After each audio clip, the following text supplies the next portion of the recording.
Kinagabihan, naghahanda ng hapunan ang dalawang kapatid ni Rizal. Habang naglulutoy, hindi maiwasang pag-usapan ang pagmamahalan ni Rizal at ni Josephine. Ang kapatid ni Rizal na si Maria ay hindi sang-ayon sa kanilang pag-iibigan, ngunit lingid sa kanilang kaalaman na ang pag-uusap na iyo'y naririnig ni Rizal na nakatayo lamang sa kanilang likuran. Naalala mo ba si Manuela Orlac? Yung kasama ni Josephine nung una siyang pumarito sa dapitan. Oo, bakit? Kalaguyo pala siya ng isang praile. Saan mo naman nasagap ang chismo mo? May tengang lubang, may pakpakang balita. Kalaguyo ng isang praile. Hindi ko tuloy lubos maisip kung paano yung naging kaibigan ni Josephine. Si Josephine na naman nakita mo. Hindi lang ako ang buong dapitan, si Josephine mo ang nakikita. Bakit? Hindi mo naman siya tinatago, hindi ba?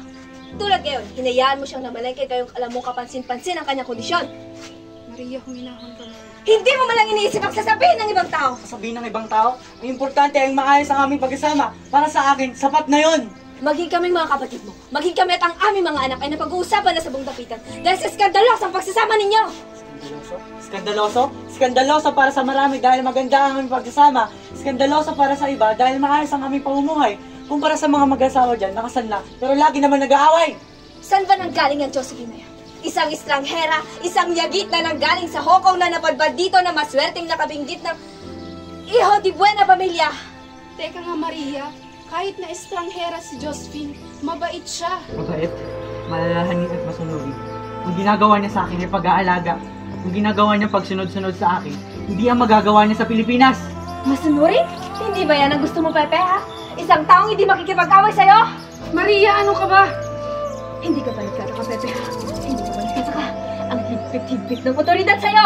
Ang higpit-higpit nila sa mga bisita mo! Maging kaming sarili mo dugot laman ay nahihirapang humingi ng permisyon para pumarito! Ano? Ano na naman pinagsasabi mo? Alam mo, wala akong problema sa dapitan, ha? Hindi ka pa nagtataka. Hindi ka pa nagsusupetsa.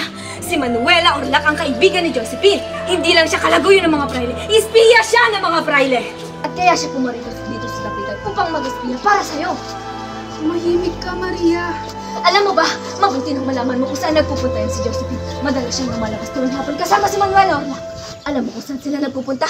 Sa palasyo ng Arsobispo. Nakita sila nakikipag-usap sa mga praile. You're hurting me. Tell me the truth! Joe, you're hurting me. Who are you really? What are you doing here? Joe, you're hurting me. Confess! I resent you! You're a spy! You are here to receive me and betray me! Joe, please let me explain. Don't you see? I do this all for you. I went to the Archbishop Palace. That's why I spoke with the friars. I pleaded with them. I asked them to pardon you. You lied to me. Liar! Joe, I said forgive him. I said let him leave.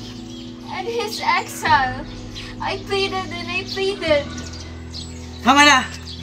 Tigilan mo na ako. Joe, please, don't leave me. I love you. I love you. Please don't leave.